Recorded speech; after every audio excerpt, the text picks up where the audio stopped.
인간이 사회적 존재라고 말을 합니다. 인간은 사회 속에서 살아간다라는 것이죠. 혼자는 살 수 없는 존재인 것입니다. 그렇기 때문에 사람은 늘 다른 사람과의 관계 속에서 살아가는 존재입니다. 우리 인생에 있어서 중요한 요소 중에 하나가 뭐냐면 다른 사람과의 관계, 인간관계죠. 굉장히 중요합니다. 인간관계를 어떻게 맺느냐에 따라 성공의 요소가 되기도 하고 행복의 조건이 되기도 합니다. 여러분, 가정에서 엄마 아빠가 매일 지지고 볶고 싸우면 그 가정 행복합니까? 사이가 좋지 않으면 그 가정은 아이들에게는 불행한 곳이에요. 집에 들어가기 싫은 곳, 집에 가도 마음이 괴롭고 힘든 곳, 관계가 좋지 않으면 그렇습니다. 아내와의 관계가 좋지 않고 남편과의 관계가 좋지 않으면 집에 가서 이렇게 부딪히는 게 껄끄러워요. 집에 가는 게 불편한 거예요. 관계가 그만큼 중요한 것이죠. 직장 생활도 마찬가지죠. 직장 생활에서도 동료들과 아니면 상사의 관계가 좋으면 그나마 직장 생활을 할 만한데, 그렇지 않으면 정말 직장 생활하기 힘듭니다. 빨리 때려치고 싶은 게 직장 생활입니다. 그만큼 인간의 삶에서 사람과의 관계가 중요하다는 것이죠. 우리는 그리스도인인데 세상과 구별된 사람들입니다. 그 말은 우리의 인간관계, 그리스도인의 인간관계는 세상의 사람들과는 달라야 한다는 것이죠. 구별되어야 된다는 것입니다. 여러분, 우리는 보통 어떻습니까? 우리가 싫은 사람이 있으면, 마음에 안 드는 사람이 있으면 안 만나면 됩니다. 얘기 안 하면 됩니다. 무시하면 됩니다. 그게 속편합니다. 그게 일반적인 사람들이 갖고 있는 인간관계 속에서의 모습입니다. 좋은 사람과는 대화하죠. 예, 만나기도 합니다. 근데 내가 마음에 안 들면 안 만나면 돼요. 얘기 안 하면 끝이에요. 그런데 그리스도인은 그렇게 해서는 안 된다는 것이죠. 갈라디아서 6장의 말씀이 바로 그 말씀입니다. 갈라디아서뿐만 아니라 모든 서신서는 공통적인 구조를 갖고 있어요. 그게 뭐냐면, 첫 번째, 교리적인 부분입니다. 앞에는 우리가 믿음으로, 은혜로 구원받았다는 것이죠. 두 번째, 그러면 그리스도인은 어떻게 살아야 하는가? 총론적, 가장 중요한 핵심을 먼저 말하죠. 우리는 성령으로 살아야 된다. 성령 충만해야 된다. 성령의 인도를 따라야 된다. 거의 대부분의 서신서에서 바울이 공통적으로 기록한 내용입니다. 그 다음 마지막에 가면 무엇입니까? 세부적인 실천사항.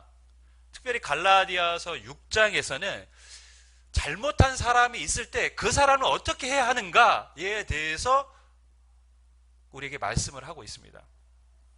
오늘 1절 말씀을 보면 이렇게 기록하고 있습니다. 형제들아, 사람이 만일 무슨 범죄한 일이 드러나거든, 어떤 사람이 잘못을 했으면 우리는 어떻게 해야 하는가에 대해서 가르쳐주고 있습니다.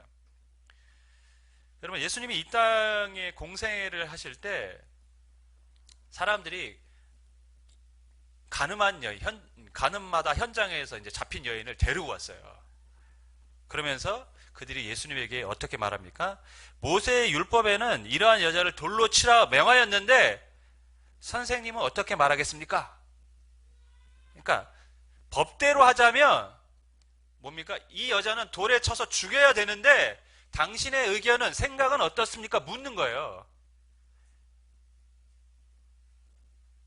율법주의자들 어떻게 말합니까? 잘못한 사람이 있으면 법대로 합시다 합니다. 그게 공정하다는 것이죠. 법대로 합시다. 오늘날도 굉장히 비슷합니다. 사람들은 법대로 하자고 합니다. 그러니까 유대인들, 율법주의자들이 가졌던 그 생각들이 실은 오늘날 보통 사람들이 갖고 있는 생각들입니다. 법대로 하자라는 겁니다. 어떠한 정치인이나 혹은 연예인이 잘못된 일에 대해서 기사가 올라오면 수많은 사람들이 마치 자신은 그런 일을 저지르지 않는다는 것처럼 그 사람들을 막 욕을 합니다. 그런 댓글들이 수도 없이 달립니다. 그리고 벌을 받아야 된다고 주장을 합니다. 법대로 하자는 거예요. 죄를 졌으니까 당연히 벌을 받아야 된다는 것입니다. 지금도 대부분의 사람들이 율법주의자처럼 행동합니다. 법대로 합시다, 우리. 실은 이게 잘못됐다고 말하는 것은 아닙니다. 성경이 하지만 구별된 그리스도인, 특별히 오늘 성경이 뭐라고 얘기합니까? 신령한 너희는 이렇게 표현했는데, 여기서 신령한 너희라는 단어를 먼저 살펴볼 필요가 있는데, 신령한 너희는 그리스도인을 말하는 것이죠. 근데 우리는 보통 신령하다고 이라는 단어를 들으면 어떤 생각이 듭니까? 신령하다 하면 어떤 일반 사람들은 무당이 있는데 점을 잘 친다 하면 그 사람 보고 신령하다고 합니다. 아, 그 사람 참 신령해, 신통해. 뭐 계룡산에서 몇 년간 돌을 닦고 왔다고 말하면 아, 참 신령한 사람처럼 보여, 이렇게 얘기합니다. 기독교인들이 신령하다라는 표현을 언제 씁니까? 뭔가 그 사람이 경건해 보이고 혹은 성령의 뭔가 은사가 나타나면 그 사람 보고 아, 굉장히 신령한 것 같아, 그런 표현들을 해요. 근데 실은 본문에서 신령한 너희는 했을 때 신령하다는 말은 그런 의미가 아닙니다. 5장에서 언급했던 우리가 성령을 따라 살면 뭐가 맺혀진다고요? 성령의 열매가 맺혀지는 것이고, 그런 것은 금지할 법이 없다고 했어요. 즉 성령을 따라 살면 반드시 성령의 열매를 맺는데, 신령한 너희는 바로 그런 사람들입니다. 성령을 따라 살며 성령의 열매를 맺는 사람들. 즉 성령의 열매는 뭐라고요? 어떤 신비한 능력이 아니라 다 인격에 관련된 부분들입니다.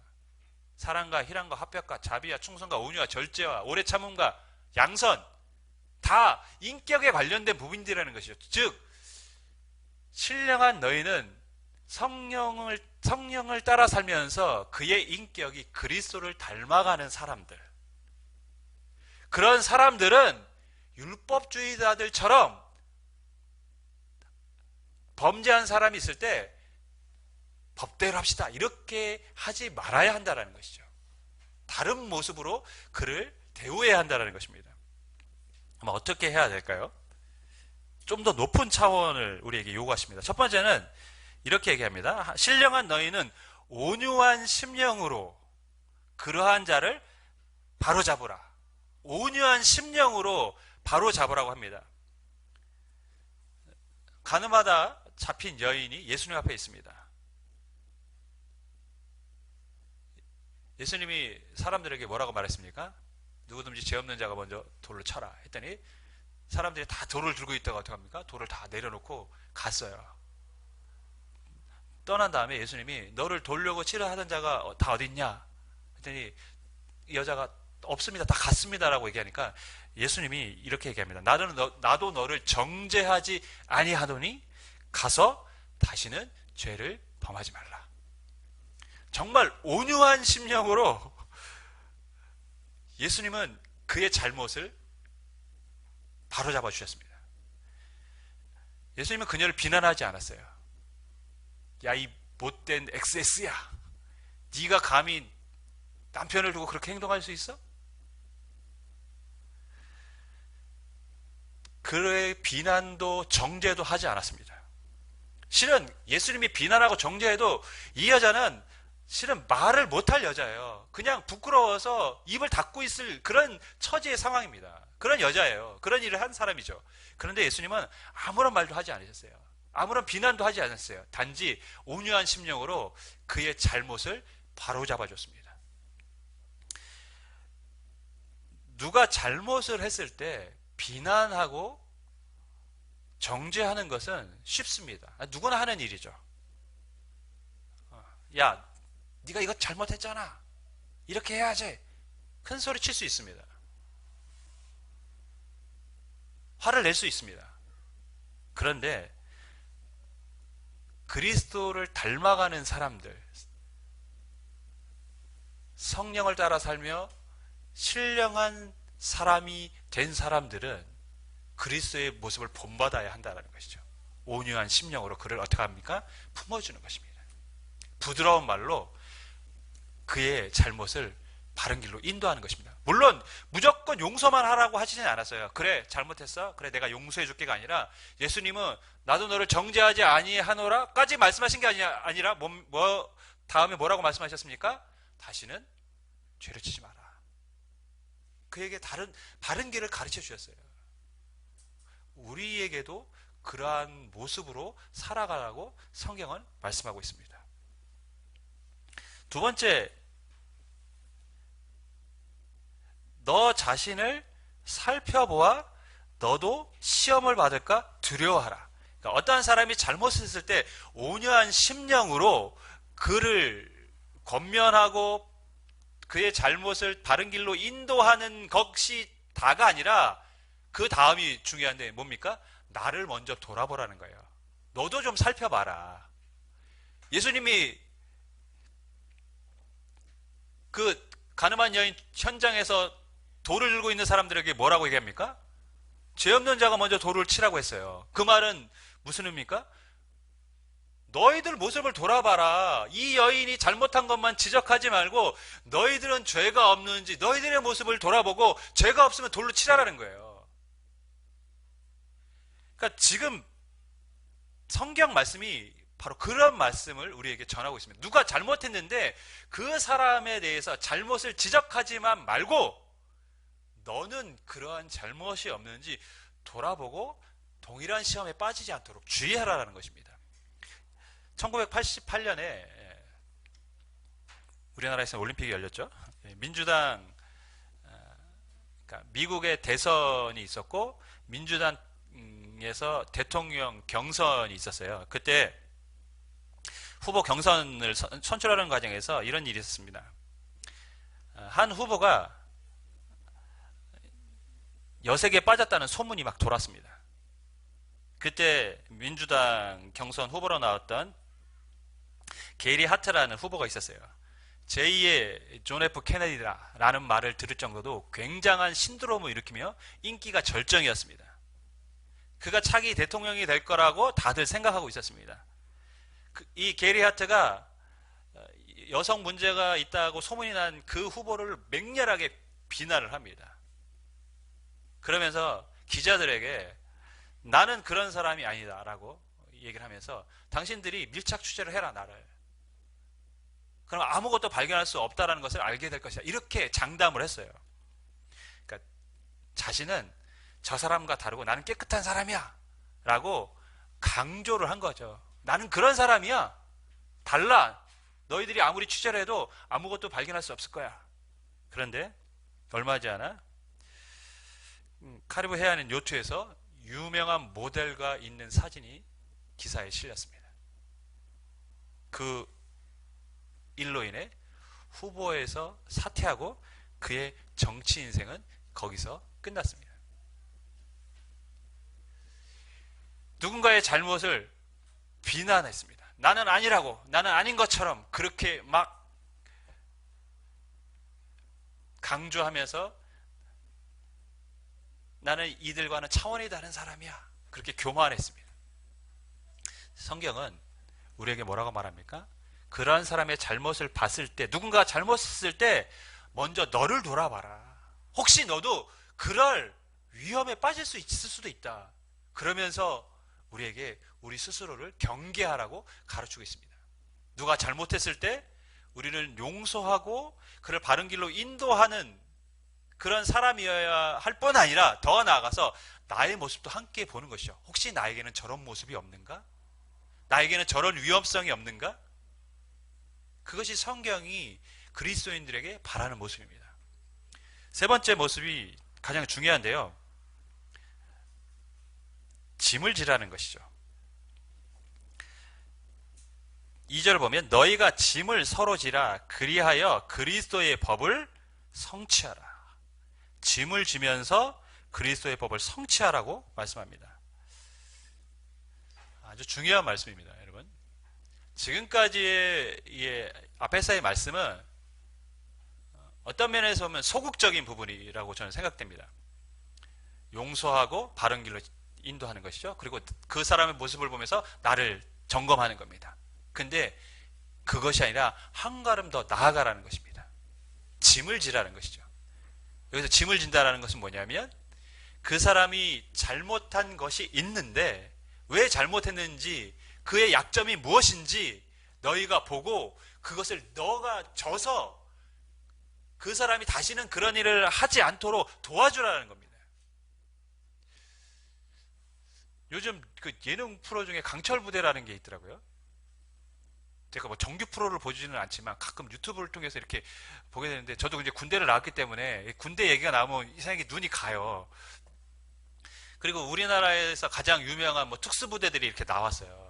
말만 들어도 그 유명한 뭐 UDT, SSU, 뭐 해병대, 수색대, 특전사, 말만 들어도 막 일반 군인들이 딱 들어도 그래, 걔네들은 참 훈련이 빡세지, 힘들지, 이렇게 생각하는 그 부대원들이 나왔어요. 근데 최약체라고 생각했던 팀이 있어요. SDT라는 팀. 다 꼴찌할거라고 생각했고 실제로 이제 두 번째로 탈락한 팀이 됐는데, 근데 가장 많은 감동을 준 팀이 바로 이 팀이라고 저는 생각됩니다. 40km 이제 군장을 메고 산악행군을 하는 그런 코스가 있었어요. 그런데 그 대원 중에 한 명이 어깨가 다쳤어요. 40km 군장을 메고 산악행군을 해야 되는데 어깨가 다치니까 매지를 못하는 거예요. 매지를 못하니까 팔을 하나 끼고 가다가 지치고 아프니까, 통증이 없으니까 멈춰서고 꼴찌로 계속 가게 되고 처지고 이렇게 되는 것이죠. 그러니까 한 부대원이 나중에는 자기 거 뒤에 이렇게 맸는데 그 사람 걸 앞에 메고 이빨로 이렇게 떨어지지 않게 물고 갑니다. 그 사람이 짐을 맨 거죠. 그리고 다른 부대원은 짐을 맸으니까 소총을 들기가 힘드니까 그 다른 사람이 소총, 자기도 군장 메고 소총 들고 것도 무거운데 그 사람 소총을 또 다 들고 가는 거예요. 또 한 사람은. 그렇게 힘들게 완주를 했는데 꼴등으로 들어왔어요. 근데 그 군인들의 서바이벌 이런 프로를 보면 눈물바다가 난 거죠. 사람들은.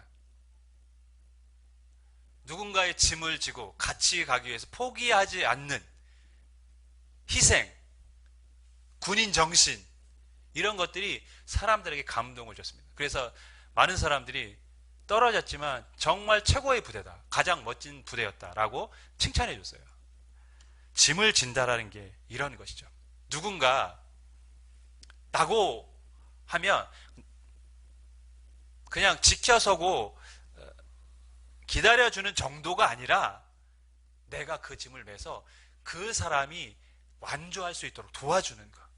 어떤 사람이 죄를 졌는데 그 죄가 그의 연약함 때문에, 그의 부족함 때문에 일어났다면, 우리가 그것을 알고 있다면 성경은 우리에게 뭐라고 말하냐면 너희가 보고만 있지 말고 그 부족한 부분을 너희가 저주라는 거예요. 그래서 그 사람으로 하여금 그 죄의 자리에서 벗어날 수 있도록 해주는 것이 성령을 따라 살아가는, 성령의 열매를 맺는, 예수를 닮은 성도들의 모습이라고 우리에게 가르쳐주고 있습니다.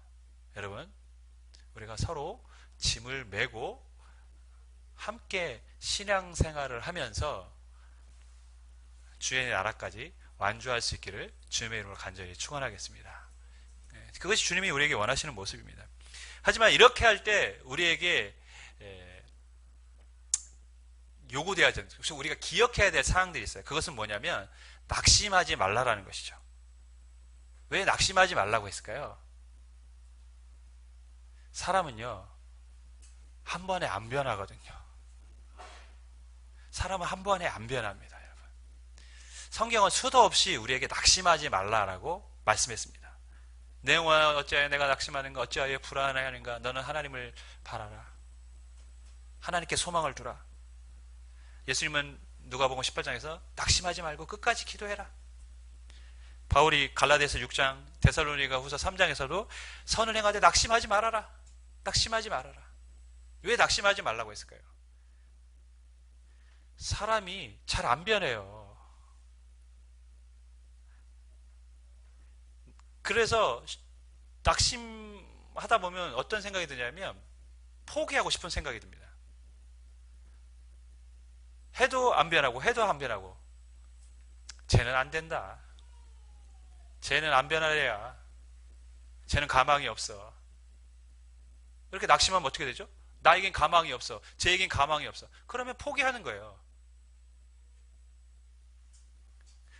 포기하면 하나님 주신 열매를 우리가 얻을 수가 없습니다. 그래서 성경은 낙심하지 말라, 포기하지 아니하면 때가 되면 뭐 한다고요?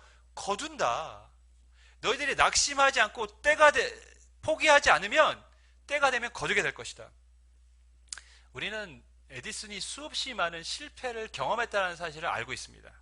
만약 그가 그 무수한 실패를 경험하면서 중간에 낙심해서 포기했다면 지금의 에디슨은 없었을 것이며, 제가 생각하기에 지금의 현대 문명도 지금처럼 발전되지는 않았을 것 같아요. 에디슨에 의해서 전기와 수없이 많은 발명품들이 시대를 앞서가게 만들었는데, 지금 우리가 그 문명의 혜택을 누리는 거죠. 그 에디슨의 발명의 혜택을 누리는 겁니다. 여러분, 그가 포기했다면 어떻게 됐을까요? 그는 열매를 거두지 못했을 것입니다. 선을 행하되 낙심하지 말라고 우리에게 말씀합니다. 포기하지 말라고 말씀합니다. 왜냐하면 때가 되면 하나님은 거두게 하시기 때문인 줄 믿습니다. 자녀의 교육, 신앙, 진로, 더 나아가서 우리가 고민하고 있는 가족의 구원, 우리가 간절히 기도하는 기도의 제목들, 아무리 노력하고 애를 써도 달라지지 않는 것처럼 보일 때도 많아요. 실은. 그래서 낙심하는 거죠. 그래서 포기하고 싶은 마음도 생기는 거죠. 그런데 그렇게 하지 말라는 거예요. 왜? 하나님은 때가 되면 거두게 하시기 때문에. 할렐루야. 하나님은 우리가 포기하지 않고 끝까지 기도하며 끝까지 선을 행하면 열매를 맺게 해 주실 줄 믿습니다. 오늘 우리에게 주는 교훈이 무엇일까요? 첫 번째는 적극적으로 사랑하라는 것입니다. 다른 사람의 잘못을 우리가 온유한 마음으로 대하고 바른 길로 인도하는 것, 이거는 어떤 면에서 소극적인 것이죠. 보다 적극적인 것은 무엇입니까? 그 사람이 다시는 그 일을 하지 않도록 그 사람의 짐을 져주는 거예요. 적극적인 사랑입니다. 얼마 전에 그 배고픈 이 형제에게 공짜 치킨을 준 사장님 이야기가 언론에 보도되고 큰 화제가 되었습니다. 18살짜리 학생하고 그보다 8살 어린 동생, 할머니와 함께 살아가는 이 가정에 이 18살 학생이 이제 가장으로서 알바하면서 생계를 책임지고 있는데, 동생은 철이 없죠. 예, 10살이니까. 어느 날 치킨을 먹고 싶다고 합니다. 가진 돈은 5,000원 밖에 없어요. 코로나 때문에 더더욱 알바도 못하고 있는 상황들이라. 그래서 5,000원을 들고 밖에 나간 거죠. 치킨집을 가면서 혹시 5,000원어치 치킨 먹을 수 있냐 했더니 모든 치킨집 가게가 다 쫓아냅니다. 가라고. 그럴 만도 하죠. 단가가 안 나오니까. 근데 어떤 가게 앞에서 이 두 형제가 쭈삣쭈삣 거리고 있으니까 사장님이 들어오라고 합니다. 그리고 AI 얘기를 들었습니다. 그리고 나서 치킨을 튀겨줍니다. 엄청나게 많은 양의 치킨을 튀겨줬어요. 근데 이 형은 먹으면서도 불안한 거예요. 자기는 5,000원밖에 없는데 이 사장님이 지금 내 얘기를 잘못 들은 건 아닌가? 내가 5,000원밖에 없다는 얘기를 못 들은 건 아닌가? 이런 고민이 있었다고 합니다. 근데 사장님은 콜라도 갖다 주시면서 먹으라고. 그래서 나중에 갈 때 5,000원을 내려고 하니까 사장님 됐다고. 안 받았어요. 그리고 언제든지 배고프면 와서 먹어라.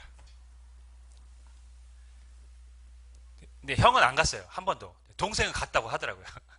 나중에 알고 보니까 동생은 몰래 가서 먹은 거예요. 형은 절대 가지 마라. 미안하니까 절대 가지 마라 했는데 동생은 갔어요. 근데 어느 날 보니까 동생이 머리가 굉장히 단정해서 왔더래요. 그래서 봉사하시는 분이 와서 깎아주셨나 했는데 알고 보니 사장님이 그 아이를 데리고 와서 미장원에 가서 아예 이발도 시켜주고 이렇게 보냈다고 하더라고요.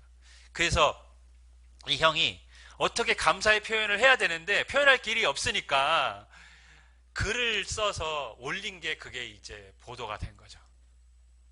여러분, 율법주의자들은 법대로 하자고 합니다. 법대로 합시다. 돈이 없으면 못 먹어야지. 이게 법대로 하는 거죠. 내가 손해를 보는데 너에게 줄 수는 없지. 그냥 하나님은 우리에게 원하시는 모습이 무엇입니까? 우리가 짐을 져주는 겁니다. 적극적인 사랑을 실천하는 겁니다. 이 사장님처럼 이 아이들이 굶지 않도록, 그래서 혹 행여나 나쁜 길로 빠지지 않도록 도와주었던 것처럼 우리에게 적극적인 사랑을 실천하라고 말씀합니다. 그렇게 하면 어떻습니까? 짐을 지면 그리스도의 법을 우리가 성취한다고 말씀하고 있습니다. 아주 중요한 말씀입니다. 여러분, 법을 성취한다는 건 뭘까요? 우리가 짐을 지면 그리스도의 법을 성취한대요. 법을 성취한다. 개인적으로 해석을 하면 우리가 그리스도의 법을 따라 살아간다, 그리스도가 원하는 삶을 살아간다라는 것일 수 있습니다. 하지만 이걸 넓게 보면 법이 성취된다라는 것은 그리스도가 원하는 예수님이 원하는 세상으로 바뀌어진다라는 거죠. 그런 세상이 된다라는 거예요. 우리가 서로의 짐을 지고 적극적인 사랑을 실천할 때 이 세상은 예수님이 원하셨던 세상으로 바뀌어질 줄 믿습니다. 그리스도의 법을 우리가 성취하는 겁니다. 두 번째, 지속적으로 사랑하라는 것이죠.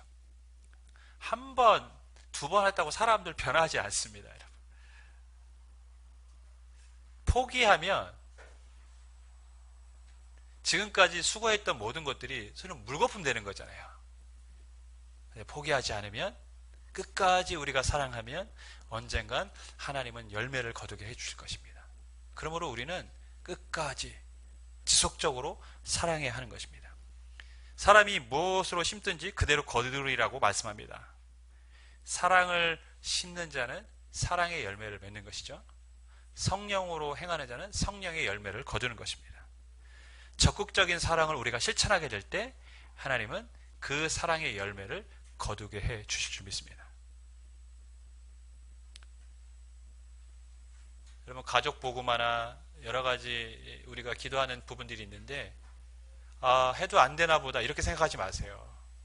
끝까지 포기하지 마세요. 하나님 열매를 거두게 해주실 것입니다. 우리가 더 사랑하며 끝까지 지속적으로 우리가 그리스도의 사랑을 우리가 나타낸다면 분명히 하나님은 우리를 통해 다른 사람들을 변화시켜 줄 줄 믿습니다. 그러한 은혜와 복이 있기를 주님의 이름으로 간절히 축원하겠습니다.